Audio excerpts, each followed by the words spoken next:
Hi there, and welcome to a wrap-up of all the books that I read in July. This is going to be a nice short wrap-up because I only read 2 books. I did consider just bundling together everything that I've read over the last few months or whatever into one book review video, but I've been reflecting on how it would be nice to have some shorter videos on this channel because I know personally, sometimes, not very comfortable in this chair today. Sometimes you want to watch a booktube video, but you don't have half an hour, and it's nice if someone's got a mixture of the longer, comforting videos that you can have your dinner while you're watching, and also some quick little tea break length videos. So this is a tea break reviews of the books that I read in July. Oh, also, quick mention that I have now published my blog. I'm trying to get more into actual writing reviews to try and, practice writing and not lose the ability to write, as is kind of easy to allow to happen in modern life. So yeah, I have left the link in the description box below. Please do check it out if you're interested. Second book that I read, but the first one I'm going to talk about is Little Men by Louisa May Alcott. This I read as part of my unofficial project to try and read the classic children's books. I love children's fiction, particularly the classics, and I do feel like they feed into a lot of other stuff that I read. I sometimes kind of see literature as a bit of a massive jigsaw puzzle, and the classics feel like pieces that slot into that jigsaw puzzle, and with every additional one you read, you just have a better sense of the picture of literature as a whole. And even though I accept that I'm never ever going to complete that jigsaw, the more I read, the more I feel like I see of the bigger picture. And so I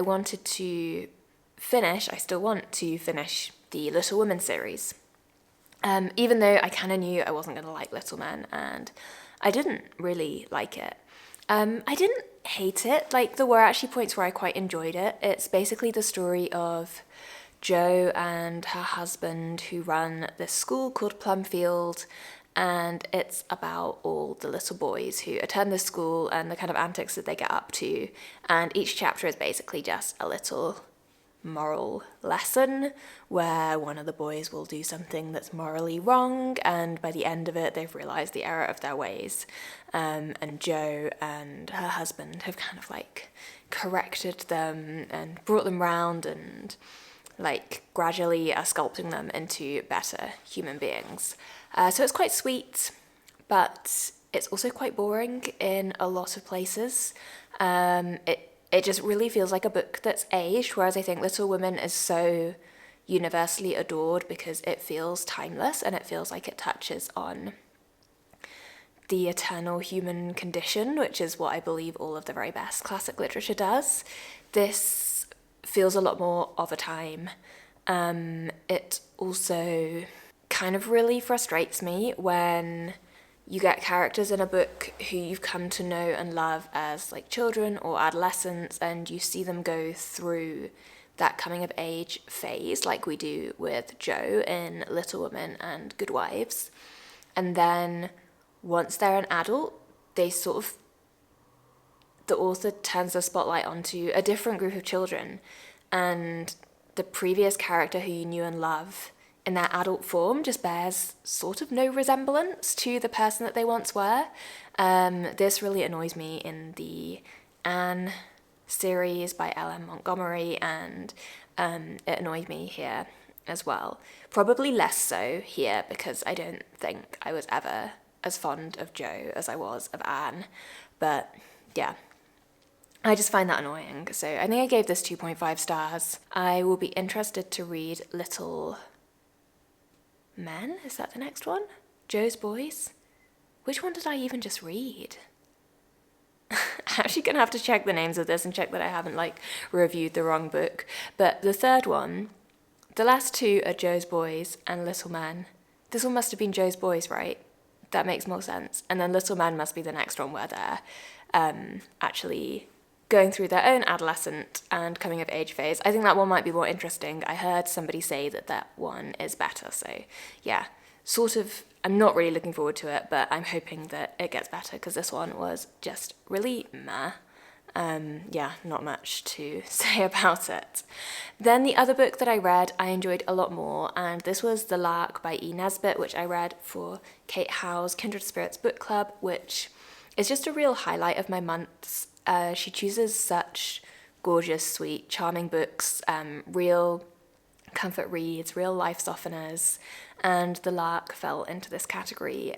It is one of Nesbit's books that she wrote for adults, although I would say it felt very YA more than adult. It's about two 19-year-old girls who are initially at school, and then they receive a notification that their guardian has gambled away all of their money and they have to go and live by themselves in a really small cottage that he's left to them and kind of make their own way in the world. And they choose to see it as a lark, as something just like really fun and adventurous, and they choose to embrace it as an opportunity for freedom rather than see it as something miserable. And this is kind of a theme throughout the book. I read it as very much a fairy tale of real life type story, because even though nothing explicitly magical happens in it, it does start off with this kind of magic scene, which feels a little bit random.